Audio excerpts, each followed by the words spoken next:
Hi, this is an interview with Andi Otto from Hamburg.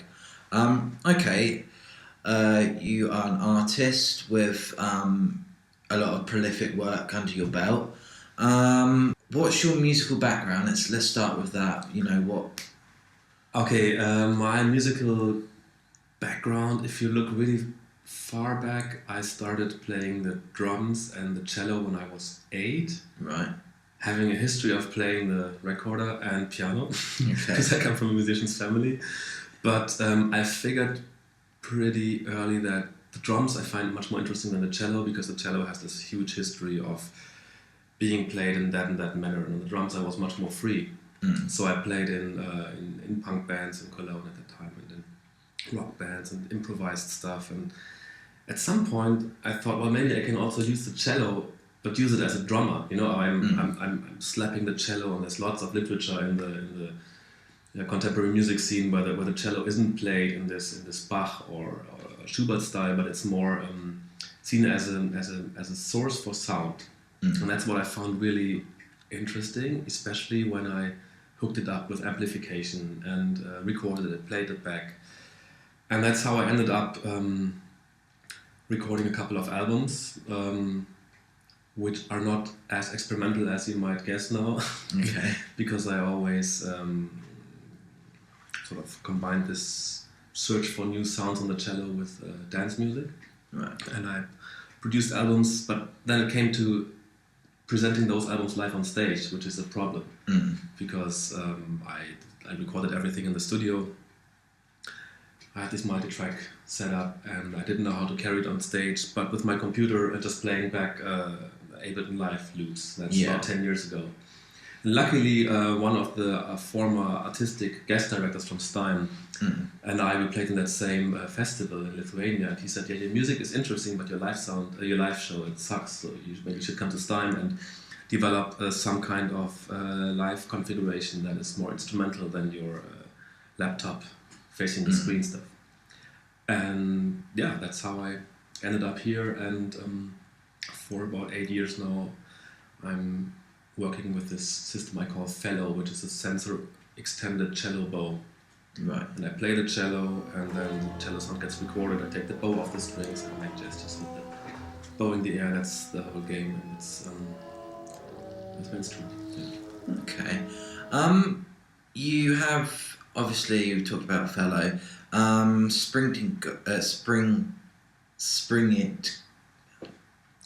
Spring it gut. That's the thing. Even the Germans don't know what this word is. Springend gut is Springend gut. You know, you can think about it like spring. Yeah. INT gut. That's my like spring and gut. I don't know if it makes any sense, but in German it's a funny word. Yeah. Okay, so that's my moniker. Right. That's the artist name. Yeah. Okay. You've got other stuff like you've worked with short film. You've done compositions with that. I've noticed you've done sound installations as well.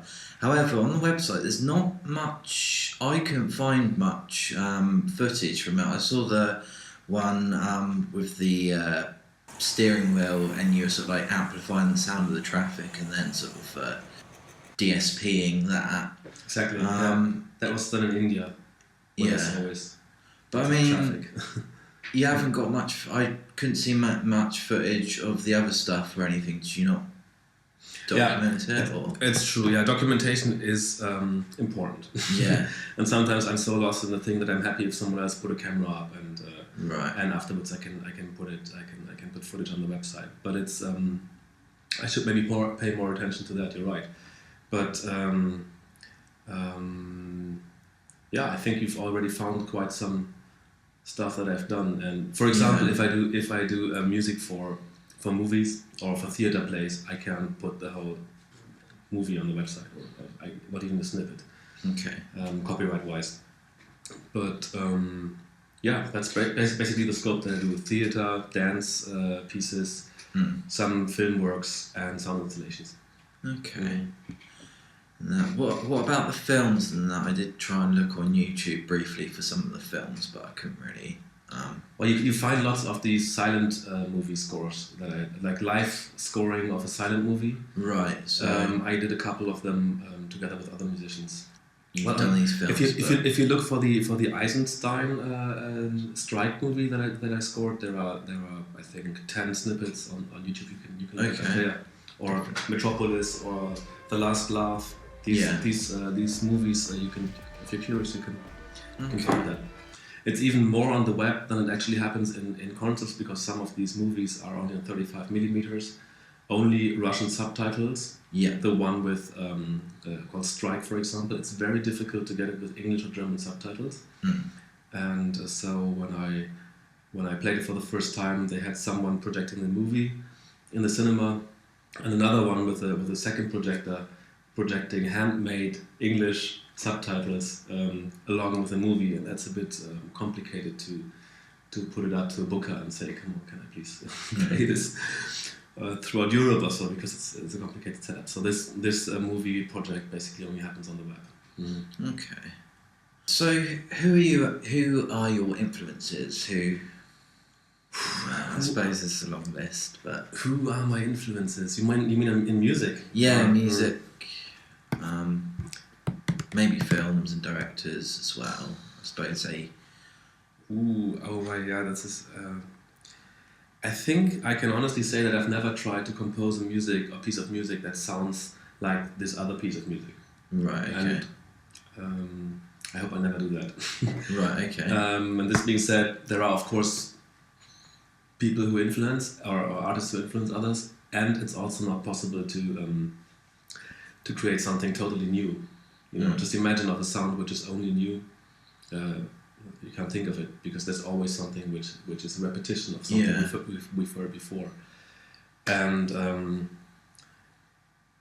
especially when I play improvised music, which is what I do most with my fellow interface of the extended cello. When I play improvised music, it's not so much that I try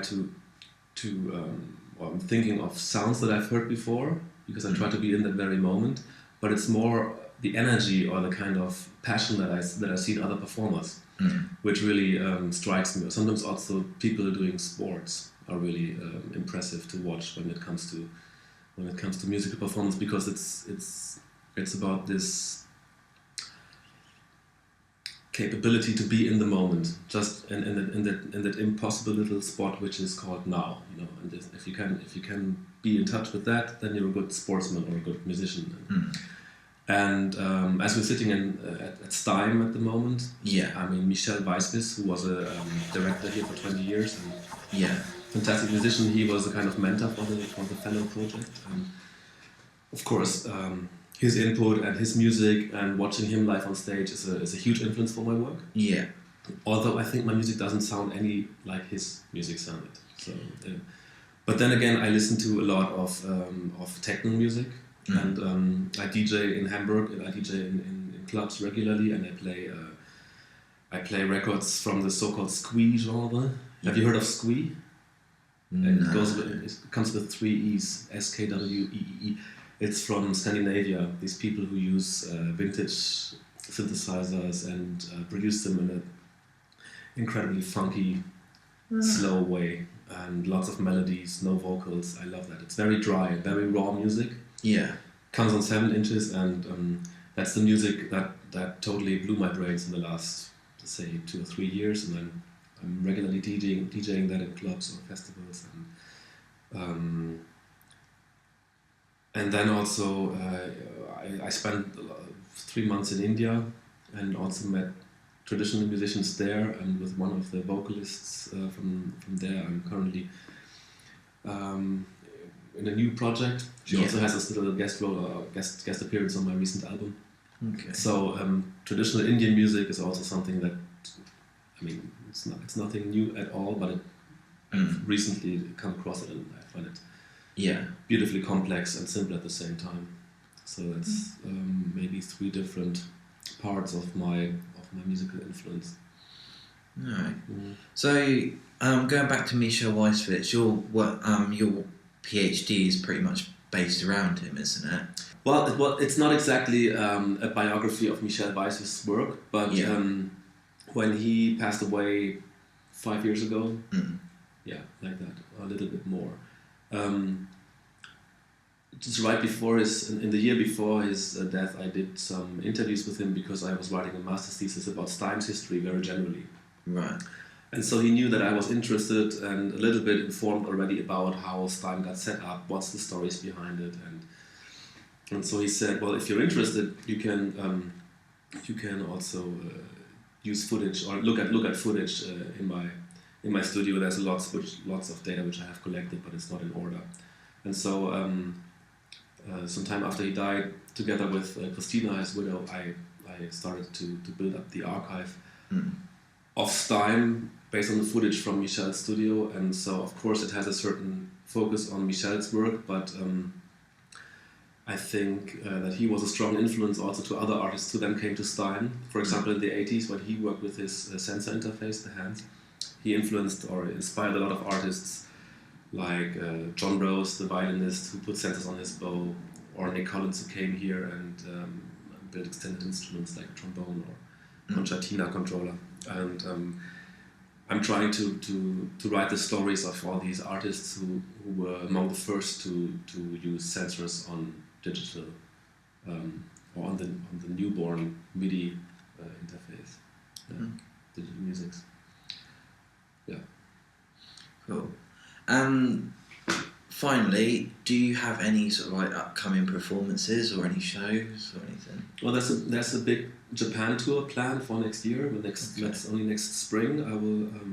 I run this label in Hamburg called Pingy Pong Records, and we have a new artist coming up there who's a classical guitar player, F.S. Blum from Berlin, and together with him I will tour 6 cities in Japan, and this is going to be a completely new show where I'm trying out a couple of new things, and therefore I will come to STEIM and rehearse for 2 weeks in the studio here.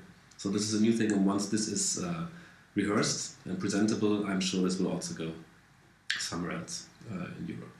Definitely to Italy and Switzerland in summer, but that's the Springen Gut tour using the fellow instrument, and apart from that, there are only DJ gigs coming up. Okay. And there's a tiny little PhD thesis to be written, and that's my focus at the moment. Once this is done, I'm more open to more projects. Cool. Mm-hmm. I mean, out of interest, how long have you got for your PhD to go? How long until you become a doctor? Dr. Otto will happen, let's say, in 1 year. Okay. In 1 year, but there's no strict deadline, which makes it difficult sometimes. Yeah. I mean, how long? I can always extend. But I'm researching here in these rooms for about 4 years now. Yeah. Okay. So it's about time. Yeah. Yeah. Okay. Cool. So 4 years of research, then it's like. Yeah, but for me, it's not like I'm an academic in my one life, and then at night I turn into this DJ or musician or producer. Yeah. It all goes sort of hand in hand, because what I find here. Sometimes I read about some artist or some proposal from '89. Someone wanted to come to STEIM, and he explains what his vision of an instrument is, and that totally changes my view on what I'm doing today. And which is almost 30 years later, you know. And it's so this is really inspiring in a way which is not, oh, I want to be cutting edge and I want to use that very new XP platform sensor, and just because technology is new, I'm doing new music. But I think the same problems that people face when they use the latest whatever technology or off-the-shelf, self-built whatever, the problems that you face, they're always the same, or they're always similar.